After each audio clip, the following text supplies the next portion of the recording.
That's it. We're in it. What's going on? Hey, brother. How are Hey, you? I'm doing well. I cannot complain. Excited for our show and for our month to continue being able to talk about basically that resentment that builds up and how to get through and how to be better, how to come out on the other end. I feel like these shows that we've had are highly beneficial to everybody just getting better little by little. Um, Hmm. and that makes me super excited that people are able to get better in their relationships and get to a different place in their life. There's nothing like being able to have peace after you hurt, like there's nothing like that. And so us being able to just find a route for that and being able to help people out, I'm pumped about it. Yeah, it's exciting because the more you heal, the more you improve yourself, the better your life gets. Hmm. And so when you continue to keep on upgrading, healing, getting to that next level, then so does your life. Right. As you change it in here, and then what happens out here shall appear much different. Hmm. Yes, it is. It's really a big deal, like how small things, that we experience in life can actually change everything, and it has to start on the inside for us to be able to have that result. I mean, it's helpful to do outside things, but the more that we talk about, if we kind of rewind the tapes on the things that we've talked about, the more we talk about um, what makes better, the things that make better are all inside things. Um, so at some rate, we all do things that kind of trap us a little bit. And one of those things is we kind of hold on to things and and in that process, we say, I'm good. It's not bothering me. It's not a situation. It's not something that that bothers me. I'm okay. I'm okay. Right. And really, we're kind of holding on to it. We talked last week a little bit about um, how resentment builds, but now us being able to talk about today is like just pretending that it didn't hurt at all. I think a lot of times whenever we do that, we um, we end up carrying something, and nobody else has to. Right? So somebody does something to us. We talk about calling. Somebody calls me a name, um, and we you just act like it didn't hurt or try to act like it didn't hurt because it's not Yeah. supposed to, and then you're the Hmm. one carrying it. I remember actually as a child being bullied and the names that kind of came in, and like I'm fighting everybody, like physically fighting um, because of it, but always trying to be tough about that scenario. And I think what that does is it creates over a long period of time like a callous type of experience. And so who has to deal with that callous? Well, I have to deal with that callous. And if I never deal with it, then all the people around me, my wife, my children, everybody has to deal with the same kind of callous where the fear of something outside of me ends up causing more pain than what I can handle.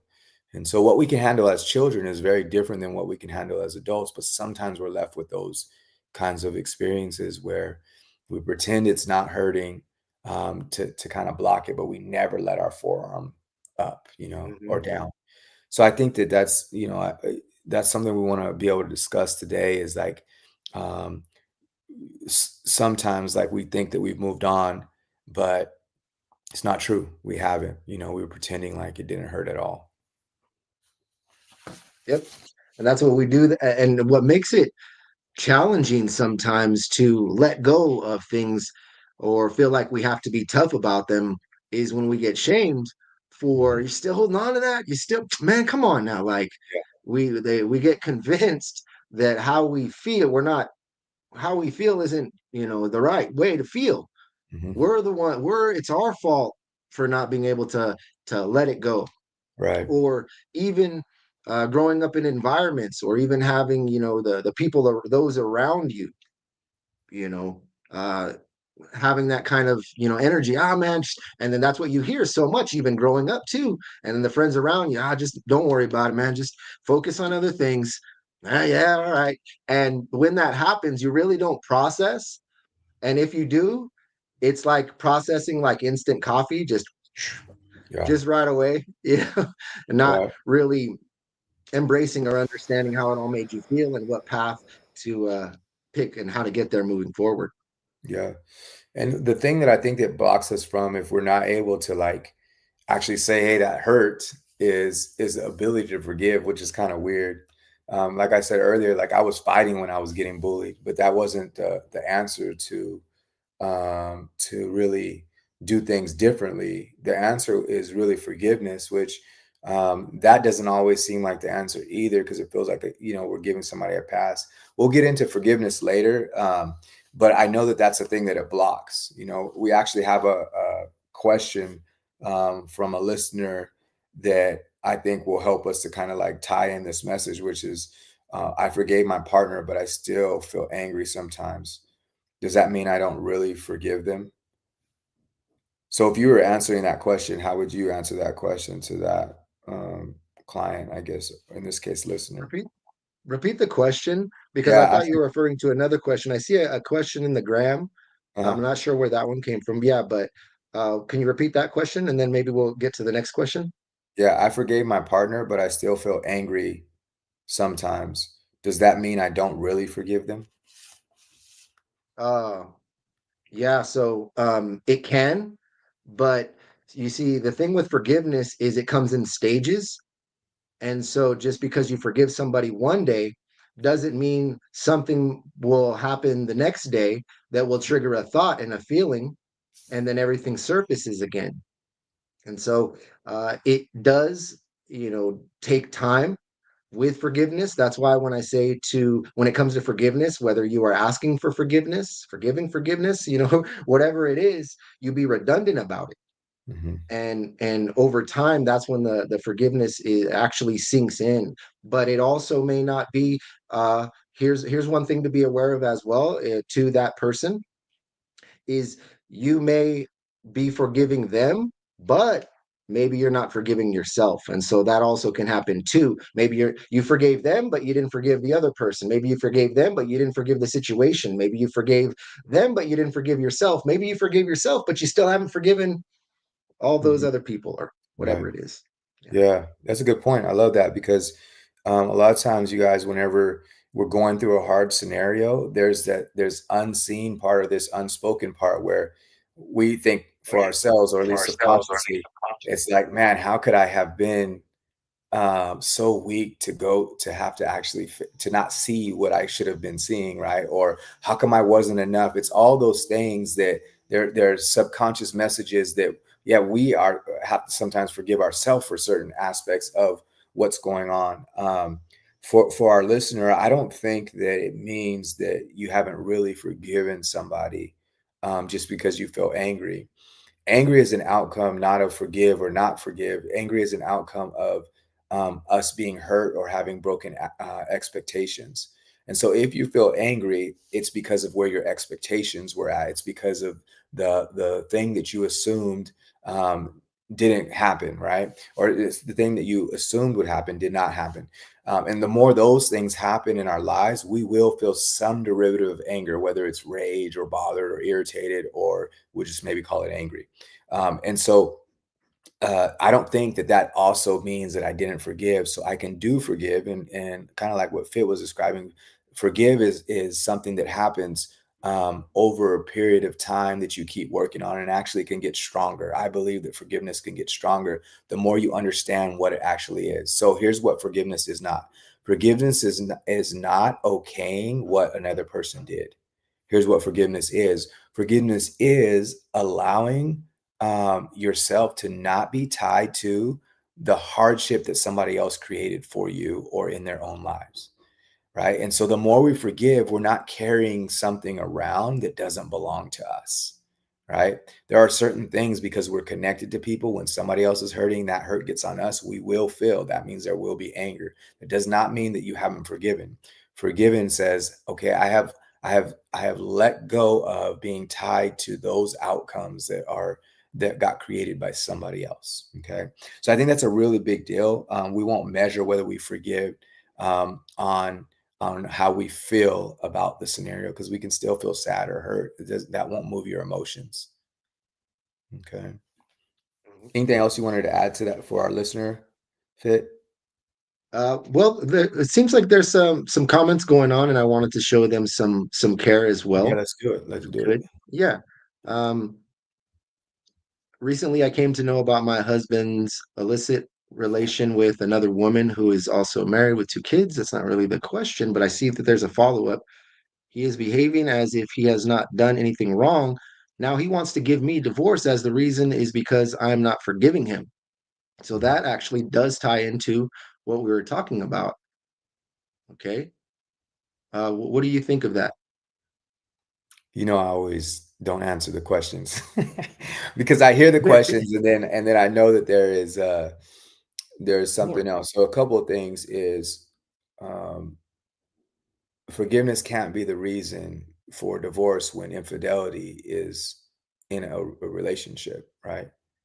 The real issue is the relationship is not being pursued at a high level, right? And so we talked a little bit about this last week, but in general, like our causes for divorce cannot be that small.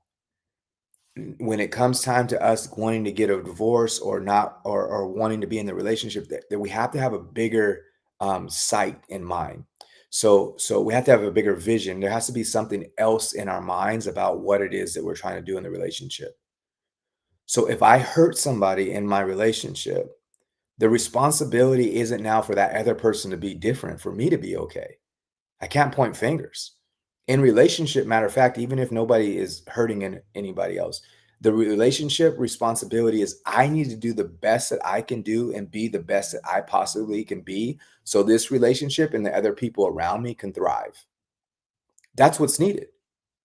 And if my escape or my go to in this scenario is I got to find what you're doing wrong so that I have a way out, it's unfair to anybody. And it's not a conversation to have. Right now, does two people always in a relationship have responsibility to do better themselves? The answer is yes. If forgiveness is my next step, then I need to do forgiveness. But sometimes forgiveness is not my next step. First, I need to figure out what the heck is going on in my life, right? And then maybe I can get to forgiveness. But me as a partner in a relationship, I can't impose what needs to be next on the next person. And if I needed to do that, for instance, forgiveness is that thing.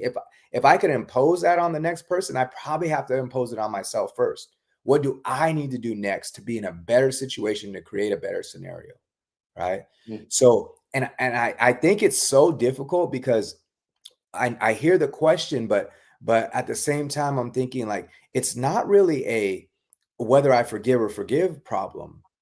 It's a deeper problem than that because if we're pursuing our relationship, there is no standard that you need to do something different for me to be okay. Right. So the real case is can we pursue relationship? And we don't throw out the D word. Divorce doesn't need to come into play. If that's where we're at, that's where we're at. But instead, and while we're here, it's like, what do we need to do to pursue our relationship? Right. So I think it's a different kind of mind frame that I have when it comes time to relationships as far as what needs to happen. And the onus is on each individual to be better as people inside the relationship and outside of the relationship. And when we're not ready, we accidentally display it by going to the other person and having them make the change before we are doing something different. Right. And that's just kind of what happens. I know that's challenging. I know it doesn't really answer the question. Um, but it's hard to answer that second layer question without us having a good vision. So what happens in couples therapy a lot of times, oh, it doesn't happen very much anymore, but I think before what used to happen is, couples will want to come and talk about like who's communicating better and how that has to happen. And the one thing that I kept finding is this isn't a communication issue. It's that you're finding ways out of the hardship or you're trying to do something different in your relationship other than pursue at your best. That's what this issue is about. Because if we're pursuing, there's a lot of answers to our questions. If we're not pursuing, there's not a good enough answer. Okay. And I think that that's really important for all of us looking into our relationship scenarios. Okay. So now I need to give what to do next because if we flip it like that, then okay, so then what do I do? Because Yeah. we're not in that place, right? And I would say to our question asker, I didn't get to see it up on my screen fit, but either way, I'm going to answer it for that specific person. Um, Other people can do things how they need to do things, and it is hurtful to us, especially if they're in close proximity, like a partner in our relationship. Um, but it's time for us to start setting a standard for ourselves of look, I'm actually pursuing a relationship, and my job is just to do the best I can. I don't know what the next scenario will bring me, but I want to be the best husband or best wife that I could possibly be right now. And I know that the other person doesn't get to tell me that or won't have to tell me that. I just need to pursue it for myself. For me and my pursuit, I go to scripture for that. Not everybody will go to scripture, and that's fine. You can go to wherever you need to go to for it. But what do I need to do to pursue at a high level? That's the next question. So the next step in the relationship is not go back and have a conversation like, hey, you're not doing what you're supposed to be doing. The next step is what do I need to do to just be better as a person and get to the place where I need to be. I always tell my couples, look, if you guys aren't going to make it, I at least want you to be able to do well in your next relationship. So get so good before you leave this one that you won't Yeah, mess the of next one up, right? course. And my bet is like if we get that good in this one, we won't leave this one either, right? So I just want to get better at relationship, whether or not somebody else is willing to. I just want to be better. And so I'm going to just keep pursuing that. And that's the challenge that I would throw out. I'm not giving an easy route. I know that. Just be as good as you possibly can be in this relationship. Okay. Was there another I question in will. there? And do you want to, yeah, do you want to answer in there? If I add to that, I'm not going to stop. All right. So well, we got some engagement here today, so we'll try to keep it going. But Yeah, let's do it. uh, LVLUVR says I can relate to that question as well. And you hit the nail on the head. There's a lot of definite nails being hit on the head. That one was from earlier. Let's see. Let's Carla right here. I didn't cheat. Kept contacting with an ex, but not in a romantic or sexual way, but I lied about who he was. And when asked, I have taken responsibility for my action, but the trust is broken. Okay. How do I rebuild the trust and get forgiveness? I didn't cheat, but kept in contact with an ex, but not in a romantic or sexual way. But I lied about it, who he Mhm. was when asked, and taken responsibility for my action, but the trust is broken. Yeah. I rebuild the trust and forgiveness. Hmm. You want to go first or you want me to go first? So yeah, I'll go first since you just wrapped up that last one. Okay. So it's again, there's so much more context that's needed with each and every situation, but so automatically maybe change the way that you're communicate. So if you're asking how, I will give you some pointers here of things to consider. I don't know exactly what's going on, so I'm just gonna give based off of what I have. But automatically, with the way that you communicate, you're not taking full accountability for your actions. Okay, when you say with the next, but no more buts. Okay, so that's the first thing. Emphasize what you did. Okay, I did cheat. Actually, I did. I kept in contact with an ex, and that's cheating because it is.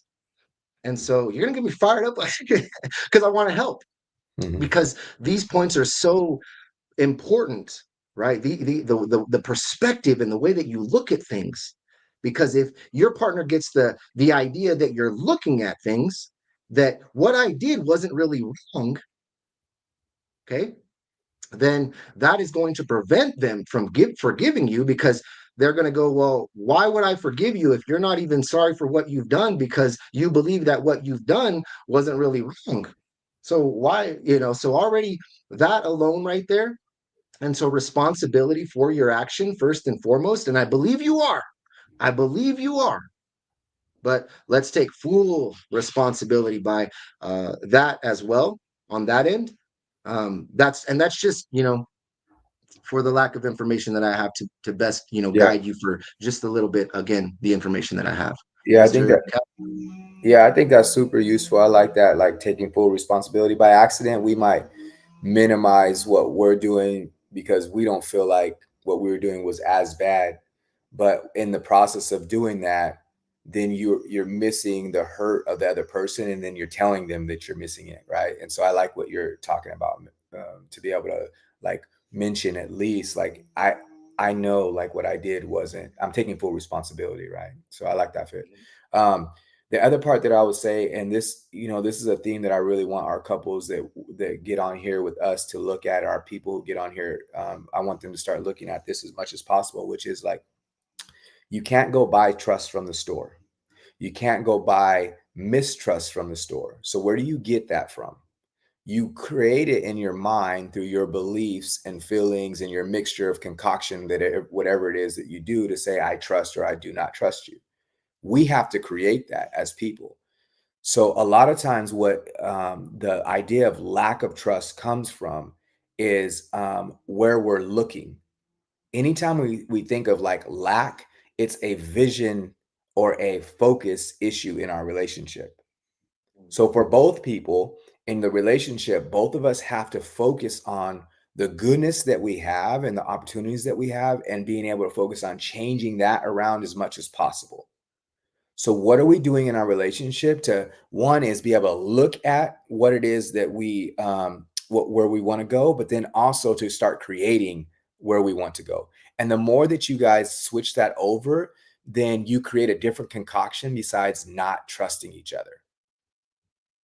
Right. Yeah. And I think that goes hand in hand, because part of the issue is like, my hurt gets on the next person, love gets love, not trust gets on another person as well. I don't trust, they don't trust. So the calling the ex, or keeping in contact with the ex, or keeping that ex around, was a not trust act. I don't trust that my person is going to bring me all that I can have without me disconnecting from that scenario. That was a lack of trust scenario. Right. So my lack of trust got on somebody else. What happens whenever I start changing that over? Right. Then I think everything changes at that point in time. And so remember that you can't get um, trust factors from what somebody else is giving you. You must create it on the inside. And if that's true, and it is true, when it's true, it means that you have to go to work on the inside in order to do different things. What is that work? It's a focus issue. It's where you focus your attention in your relationship and on yourself. Oops. I I love don't want that. to. I'm Yeah. trying to read it. It hurt. Did you get this message already? Oh yeah, yeah. It hurt me when I found out the man I married was not the man he pretended to be. Oh yeah. I mean, sometimes we all pretend to be someone we're not, or we try to be someone, Mhm. and we think we know someone, and or we think that, that we are being that real person, you know, Yeah. but deep down we're hiding something. We're not disclosing everything. We're not being, and it's not that we're not being honest with them. It's we're not being honest with ourselves in who and how we are, and the changes we need to make for that, for that relationship, that commitment, and becoming that person. Yeah. And so what we do is we know, or we, those changes are there. Something's there that we need to fix or work on, whatever it is, but we ignore it. And Mhm. we try to make things good with our partner to make us good. But meanwhile, we're not good on the inside. Yeah. But we try to make things good as long as everything's good out here. Okay. But then when things aren't good out here, because we haven't done the good in here, when things fall apart out here, we fall apart in here. And when we fall apart in here, we fall apart in our relationship. The disconnect begins, and so he was that person. He's been that person, right? And it's not to say that this, it's a bad person. We all have our battles. Like I said, we all have our things that we're working through it, healing from, whatever it is. But yeah, it's very devastating, because you have this idea that this person and all of these memories that you've created together, and all of these moments where it felt so real, where you're like, that's not, that wasn't real. Mhm. The devastation of all of that, everything we've been through, that wasn't real. You're telling me that? So then what is real? If that wasn't real, what the heck is real? Mhm. Is there even such a thing as real? Right? And so then it goes beyond the devastation of what it did to just with you and your spouse or your partner. Right. Yeah. Yeah, and, I'll validate. I think it is hurtful to find out that somebody's different, especially when you're married. Um, and I'll also say this because I have a take on the idea of people changing in marriage, which I think happens frequently. I don't think anybody knows who they're going to be. I mean, this is there's a certain thing where I think there's a mental illness that actually um, where people they can flip it and not necessarily be the same person. But given any other circumstance, I think people do marry with good intention and not as like trickery. I just think that if we don't do our work, we can't get better. And marriage requires a lot out of us because the thing about marriage is basically the human garden. Like marriage gives us the opportunity to become like our highest possibility. But when a garden's not tamed or not, maintained, it also doesn't become anything that it's supposed to be. And sometimes when we hit marriage, that marriage spot, is too much for us because we think like, "Oh, man, like, it's easier to not do all the gardening," right? And we can't see past the idea of whatever the challenge is in that moment, and so I think as people, a lot of times, we don't realize the opportunity and the freedom and the peace that we can get to if we're willing to embrace what marriages give us.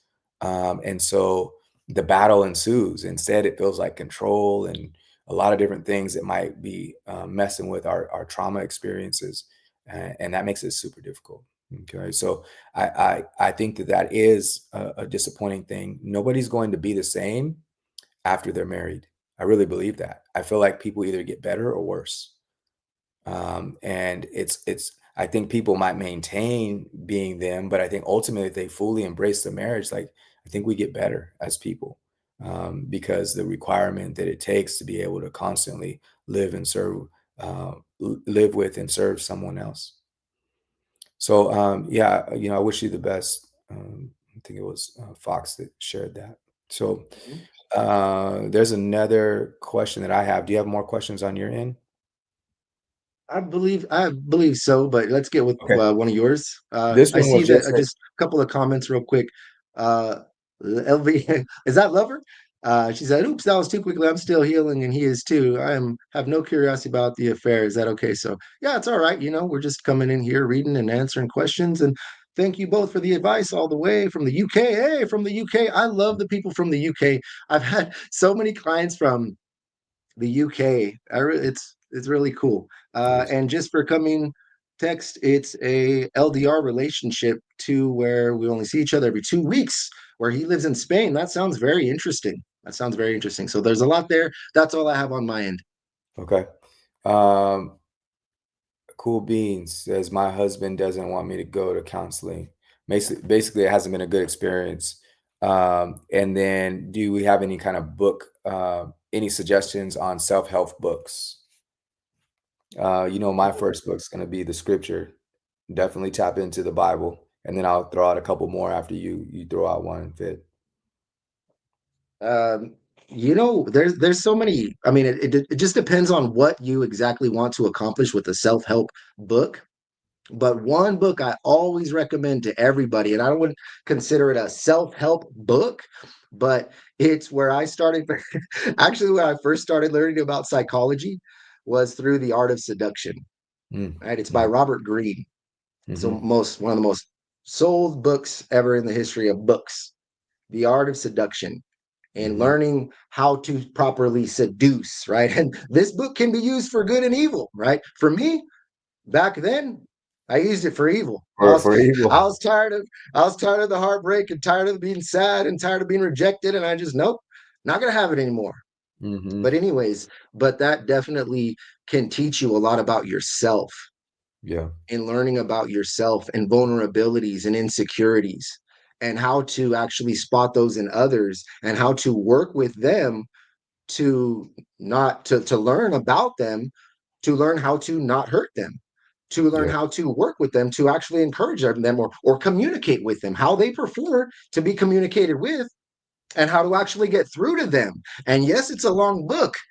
but definitely worth it. The Art of Seduction by Robert Greene. Again, it's not a self-help book, I would say, but Yeah, you can definitely help very yourself. powerful. Yeah. Yeah, for sure. So two more that I think would be super useful is, and you're gonna have to read it more than once. The Body Keeps Score, read more than once, and then Letting Go. These are the two initial books that got me thinking differently about how people interact with other people and about how somebody should interact with themselves differently. So Letting Go is by David Hawkins, and I don't remember who wrote The Body Keeps Score. Do you remember, Fit? I have it. Uh, I'm gonna grab it. That's okay. I could look it up too. It's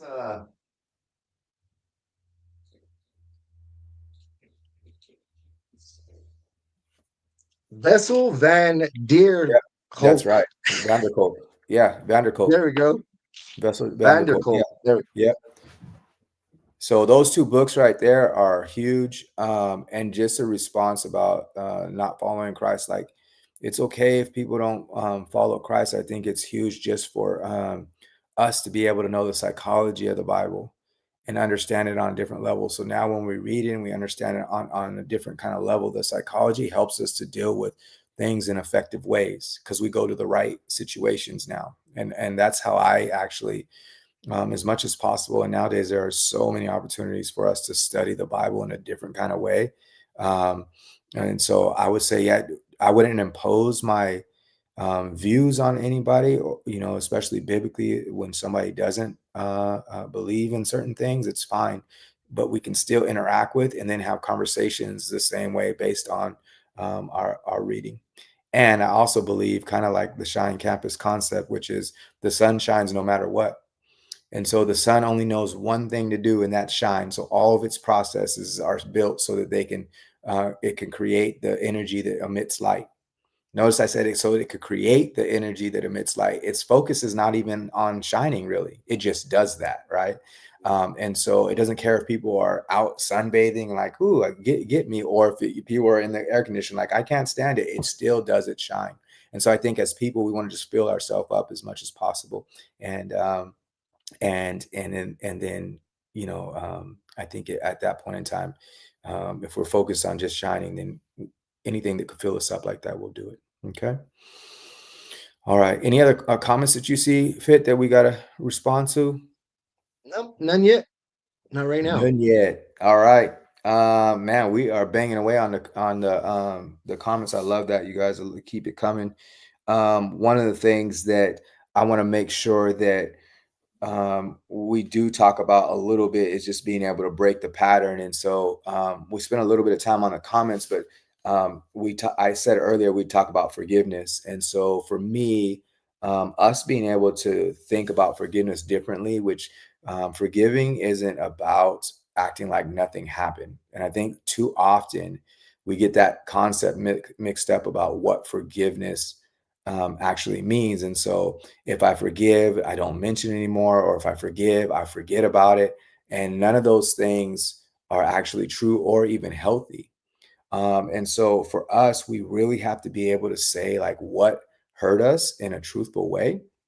And so what hurt us usually in a truthful way isn't what we think. So sometimes we think what hurt me was that somebody called me a name or did some behavior that I didn't like. It's not that hurt us. What hurt us is our connection to that scenario. So, for instance, man, I have this expectation that I'm in a relationship where it's just you and me, and that you care enough about me to not do anything that would ruin that scenario. And then you did that, and that expectation that I created is what has generated so much hurt for me because I held you in that kind of value and that special. And so, us just being able to name that pain, that alone is a huge step to us being able to be free of where it actually comes from. So, it's one thing to say, like, you cheated on me, now I'm hurt. You'll miss it at that point in time, right? It's what I've created and generated as far as experience goes that's really kind of um, uh, given me the feeling of like this does not feel good, right? So forgiveness doesn't necessarily let that other person off the hook, Forgiveness starts speaking more truth into it. Look, that person is dealing with whatever they're dealing with, and I don't need to be the judge of whether it's good or bad, right? And so if I'm not connected to making that person pay or not pay, um, then I could be free. And that's what we really want, you guys. If there wasn't, if you're not clear about what your aim is in life, to me, a good aim that we should put in our life is, one, is have peace in our heart, and then two is have freedom in our heart. And freedom doesn't mean do whatever we want to do. It means grow things that mean abundance for ourselves. And so that's really the challenge for us to be able to do in our lives, is as much as possible, is to create what's really going on. Okay, I have a question for you, Fit, that might help people to break some of the patterns that mean that they're kind of um, letting go, but they're pretending that it didn't hurt. So, what's the difference between real forgiveness and fake forgiveness? Mm. I'm over it. I don't matter. You know, the fake. Oh, don't worry about it. It's all good. Hmm. Hmm. I'm over it. I don't care about it. Screw it. Whatever it is. Those are the fake forgiveness. That is us trying to stuff it down. That is us trying to convince ourselves that it doesn't matter, or that is us not properly processing enough to realize that it really does bother us that much, and how and why. Uh, Hmm. and so many times we continue to say, "Oh well, no, no, just don't even worry about it," because, well, let's talk about what. No, no, no, no, we don't need to talk about what happened. Hmm. It's good. It's not. That's that's how you know it's not good. When we don't need to talk about it. And hey, so that's how some people deal with it. I get it. And I'm not going to say it's wrong to do that, but there are certain things that can happen if that's happening. And Yeah. so the true forgiveness is not saying that you forgive this person, is truly understanding why and how it affected you, Hmm. and possibly try to remove that person from the equation. And if you're able to do that, you were able to remove the person that hurt you from the equation to fully understand why you are hurt and your pain, to process it so you can forgive. Ooh, Yeah. that is the efficient route, or can be. Yeah. To be free, right? I think that's huge. So I'm going to share how I work a little bit with helping my clients to basically like say what's true, and then at the same time give somebody some grace. And then if you want to add anything, you can do that too. So I think one of the key components of us being in a relationship is we are going to hurt each other at some rate. We're going to do our best sometimes, and still we're going to do something that's hurtful. And so if I'm on the receiving end of that hurt, how do I say what's true, and then at the same time give that other person grace? And so I think the way to do it is actually in the definition. So the truth is the aspect that I just talked about. Like, first, truth is it's a lot of times not about what somebody else is doing, but more about the expectations and the relationship that you've created and allowed, that creates the hurt, right? And so it's a mixture of those things. And the more we understand that, then I think that that actually is a freedom point. But then the second thing is, well, how do I give somebody grace? Because the truth is that it's they're connected to, or somehow a part of um, of hurting me at some rate, right? How do I then give them grace? And the definition for me of grace is not being the person who's responsible for getting somebody in trouble. So the way that works is sometimes somebody will give another person silent treatment, or will start repaying them somehow, and all in the name of punishment, whether they're using that word or not. Usually they're not using that word, but all in the name of punishment. You did this behavior to me, so I must do this back to you, right? And instead of us feeling like we're the one that needs to fix it, or we need to do something different so they'll learn, we let go of that responsibility for ourselves. And we understand that everybody will have their own process. Some will learn, some will get better, some won't. Um, but the only route for us to be able to have that peace and that freedom is for us to get to a point where it says, I'm not responsible for making that person better. And if there is a responsibility or a tie to us, to them getting better and me, it's going to be the love I give, not the punishment that I give. right? So in order for me to get to that place, though, I have to really do my work to be able to say I'm not in charge of whether that person does the things they're supposed to do or not. Okay. And the more that we pursue those two things at the same time, look, the truth is, I created this image in my mind that you were going to be an upstanding partner that I can trust and that I feel like I can be a part of, and there wasn't going to be anything else. I created that in my mind. I'm responsible for that.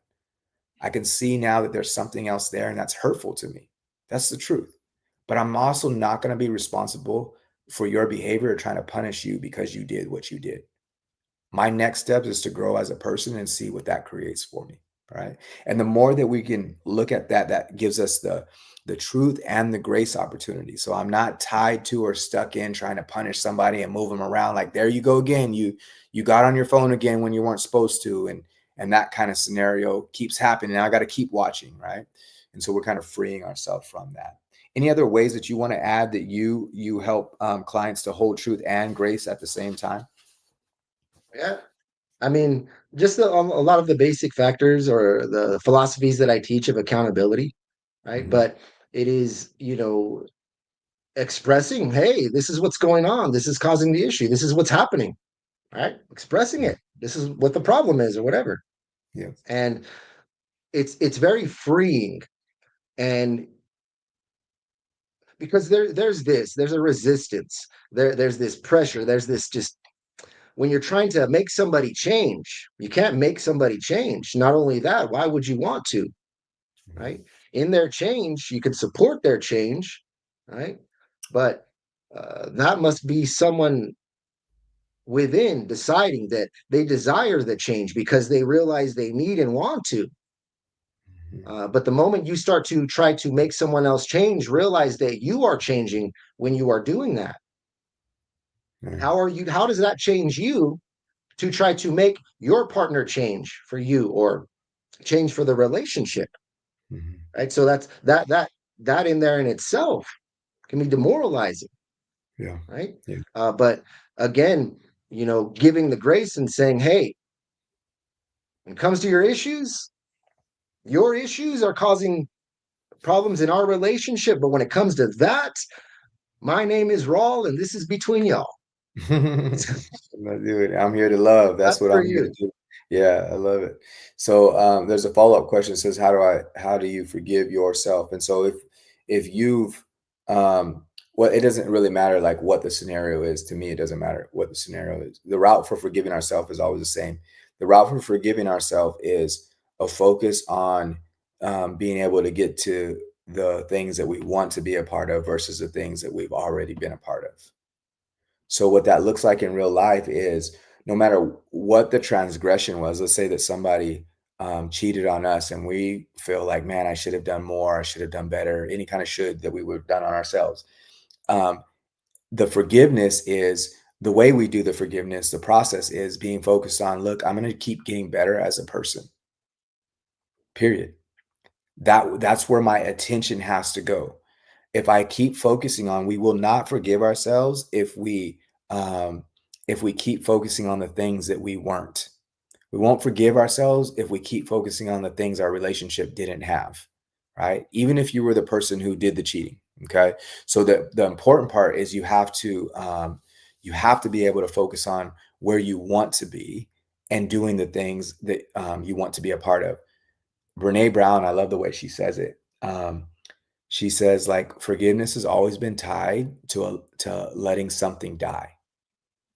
Hmm. And so in your process of forgiving, it always is letting something die. What do you want to let? What thought do you need to let die? The thought that needs to die is the idea that says there's a lack. There was a lack. There was something missing. I was missing. Something about me was missing. All of those processes will get us into a point um, of not being able to forgive ourselves. Right. The more we understand, like, look, I'm wired for goodness. I'm wired to be great. I'm wired to be a special partner. I'm wired for this. The idea of forgive and hold on to things starts going down a whole lot. Next thing you know, you don't even have to worry about whether or not there's a point of forgiveness or not. Okay, and so I think that changes. That route is no matter what the circumstance is.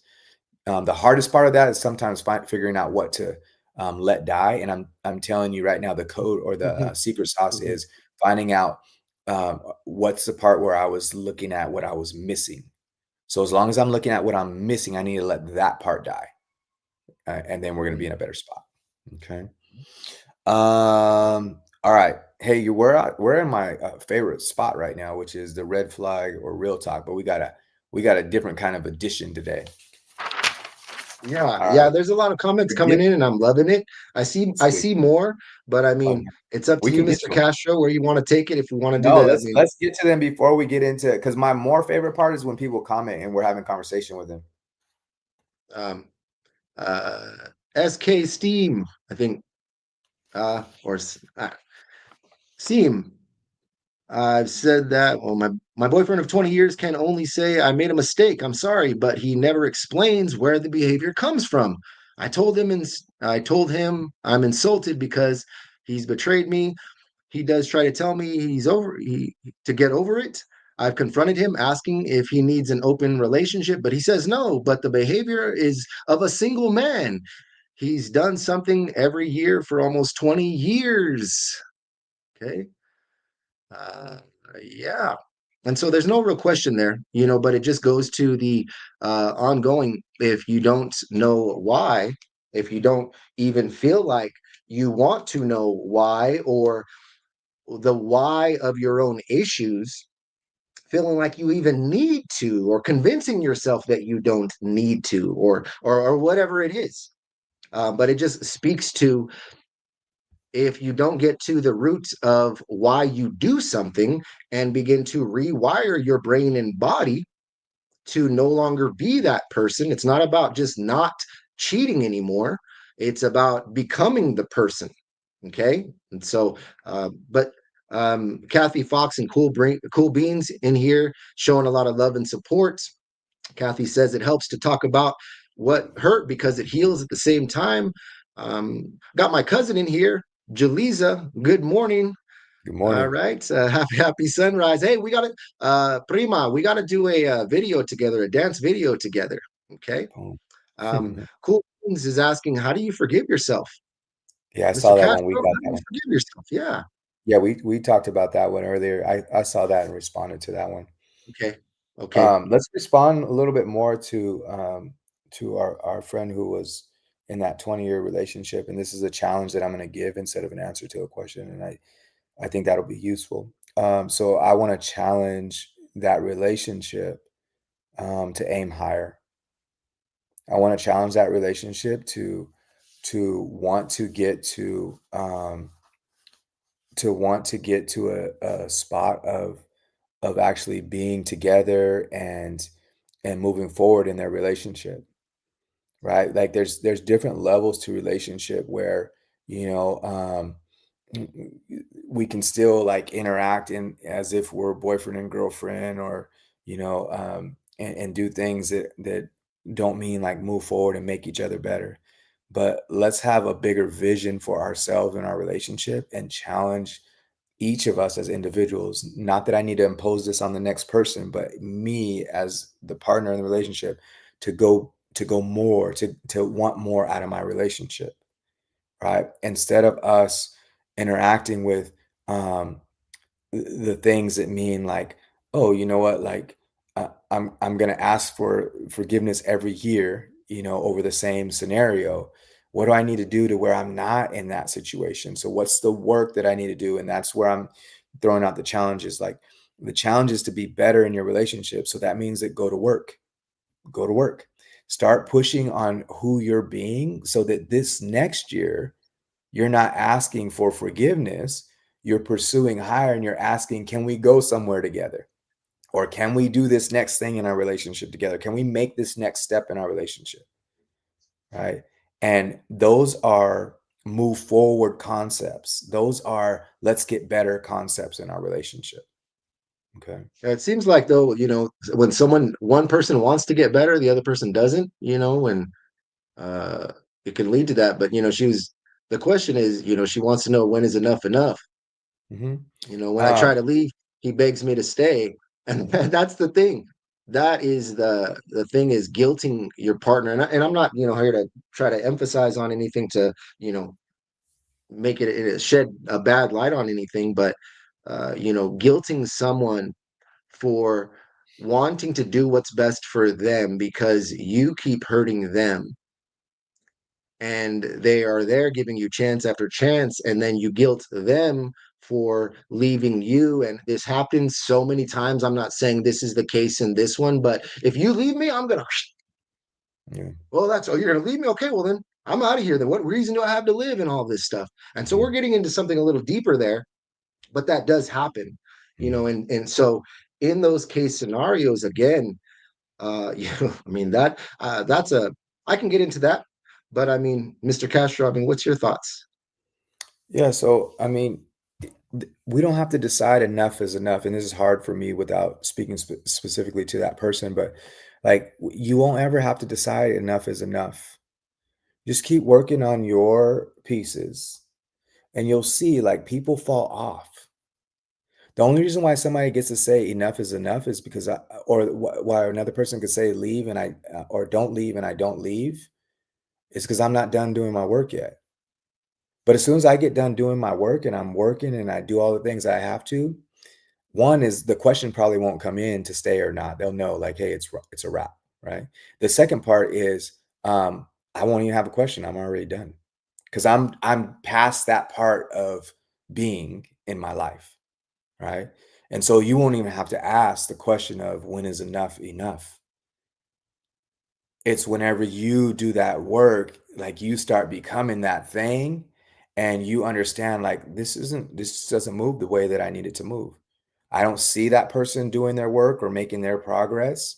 I don't need that for me to keep getting better, but I'm gonna keep getting better, but I can take a note, I can feel, they can feel, right? Where it's not enough anymore, and I won't even have to ask.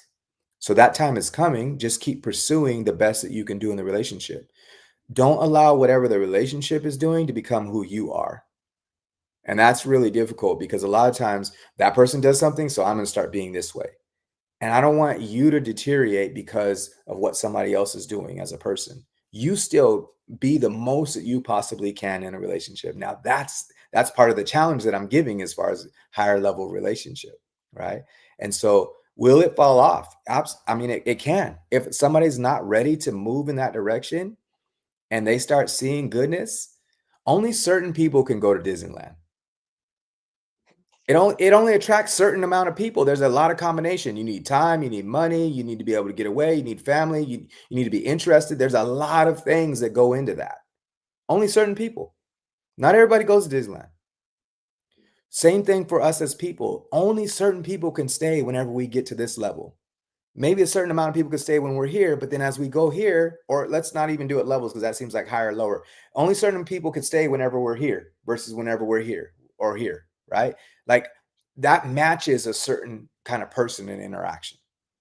So as I start moving to a different kind of place, it doesn't matter if it's up, down, or wherever it's at. As I start moving, there's going to be different people here than there are going to be here.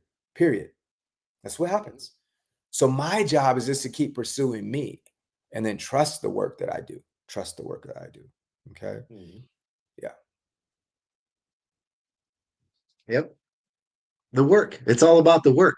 Yeah. The work. As you said before, all work works. All Um, work works. and yeah, it because here's the thing right here that I like to emphasize to so many. That's my favorite word today, emphasize. Where did I hear that from? I must have heard it from somewhere. Uh, but you recognize when someone is genuine about change when you see it is important to them. And you know it is important to them when they're not just interested, they're committed, they're absolutely serious.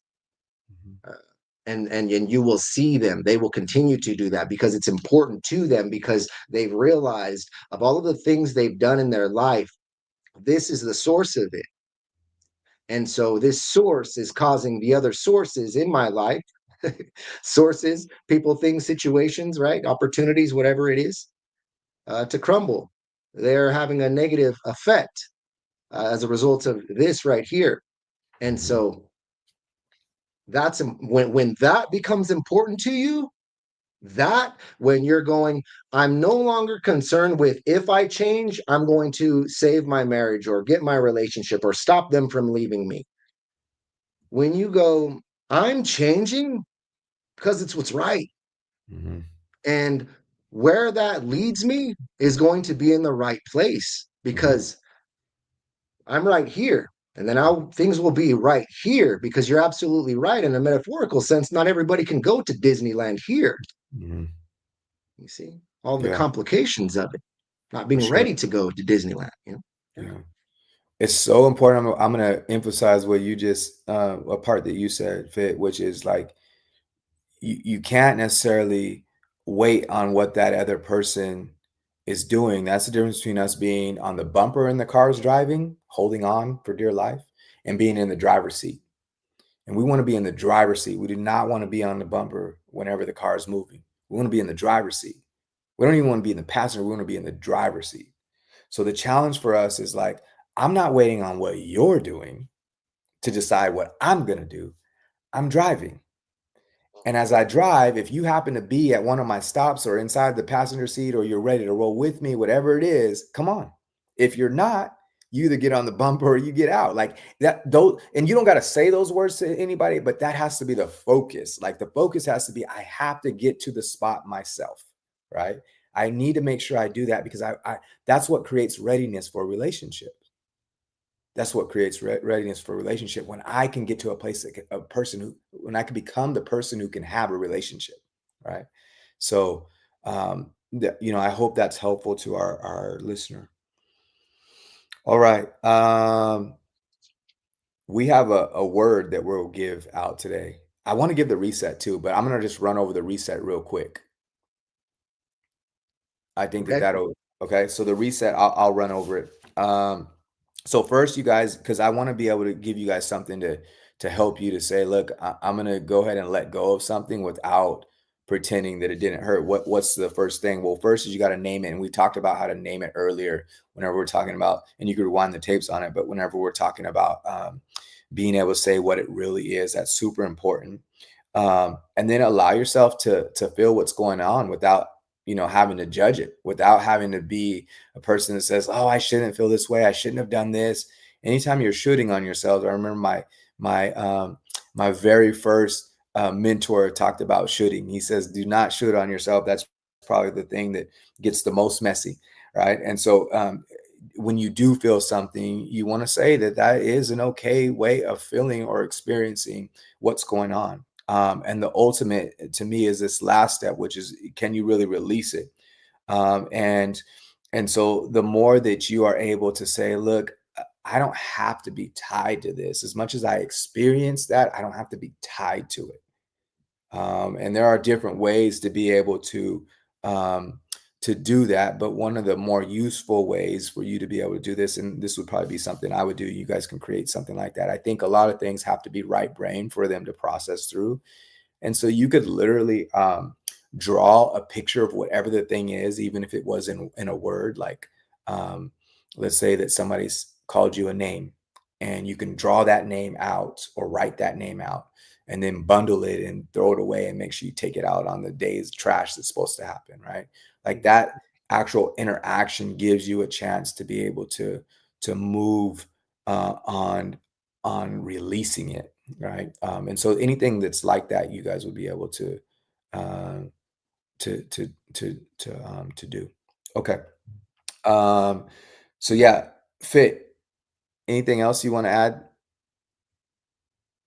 Not that you have Uh, to. I nope, won't put that you was on the good spot. right there. I was ready Okay. to jump into the next one. Okay. All right. Well, let's go for the word of the week. Well, hold on. So one thing because what I wanted to add was a part of the second part, which was Okay. validating, Yep. about validating, allowing yourself to feel the weight of it without judgment. And Hmm. so when things happen and it affects you in a certain way, reflect on it and sit back and go, okay, all right, this thing happened earlier and I did this, and that's what happened and it led to this. Let me go back and see what happened. I mean, how did that actually make me feel? Okay, you know what? I Yeah. got angry because they told me that my project wasn't how they wanted it, and it took way too long, and they criticized it heavily, and I got mad. Why did I get mad? Because I felt like they were being unfair to me. Okay, so why did I think that they were being unfair? What could have led to that? Right? Mhm. Were they actually being unfair, or was it maybe I could have done better on my project? What's the real thing that I'm really upset about? Did I feel rejected? Wait a minute. Whoa, that kind of bothers me right there. That word, Mhm. yo, wow. Maybe it's right. So, yeah, you know what? I felt rejected. That's what it, right? Eureka, right? And so then we go back and we dig, and then, but we don't go like, well, yeah, I felt rejected. Well, I guess that means I'm just, this, and that. And then, shitting on ourselves, right? Well, shush, I should be more confident than that, or, whatever it is, without the judgment of it is very Mhm. important. Yeah, I like it. Yeah, yeah, it's a Yeah. huge deal. Okay. So you guys, just so you know, we do a session meetup where it's a private session monthly. That'll be coming up in 2 weeks from now. And we basically, in a bigger way, help to talk about whatever the theme was for the month. And in this month, it's all about the resentment factors and being able to stay and release away from resentment. So that does happen. Our word of the week that I want you guys to really work on is being able to release. And so we'll talk a little bit right now before we take off. I'll give you like 30 seconds of my concept about release, just so that you guys can have that in your mind, right? So, what do I need to release? And to me, release is some form of let go. And a lot of times, what it is our connection to the things that are going to that we don't have control over, right? So as long as I'm holding on to things that I don't have control over, trying to intertwine with those, a lot of times um, that's what causes me more pain than not, right? My focus on the things that I don't have control over or I don't have in general um, will cause me a lot of pain. So releasing to me is letting go of that scenario to give yourself a different kind of picture in your life. And so, if you can kind of think, what are all the ways that I could release? Because there's emotional, relational, spiritual, there's different kinds of ways to release. Think along those lines and see what you can grow this week. Anything else to add to the release factor fit? Beware of the things to release that we are not aware that we are holding on to.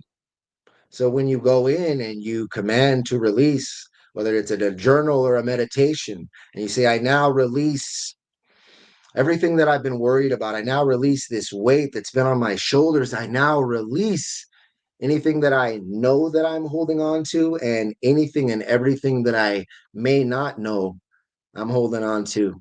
So remember that as well. When letting go sometimes takes a little bit further investigating to see if we are truly holding on to things that we may not even be aware of. Mhm. Yeah, I love it. I love it. Okay, so you guys, we are a little bit over time, but that's okay. I loved all the comments today. Actually, we got a couple more, and that's about cost and how much and how to sign up. So we actually did last month for free. I think we're doing this month for free too in our meetup. And then also I'll post a link um, on our for this next course. I'll post a link for that. Actually, Fit, I don't want to give that link out to everybody, even though it's free. So why don't we do that? We post it in our next live. So in order to get our link for this next meetup, which is in 2 weeks, you got to be in our live. There we go. Yeah. And everybody will have that because whenever we post this video. So if they want to show up in there, that's what it's going to take. All right. I like it. And I welcome everyone on in there. And I love Yep. to see you guys in there. So I'm looking forward to it. Yeah. Absolutely. All right, you guys, take off or have a good day. We're going to take off. Fit anything before we take off? Yes, have the most amazing, beautiful day, and realize that the power is inside of you. Mr. Castro, if you're going to tell me, leave off some good words, man, I'm going to take advantage. I love it. All right. Spread that good energy, baby. Get it.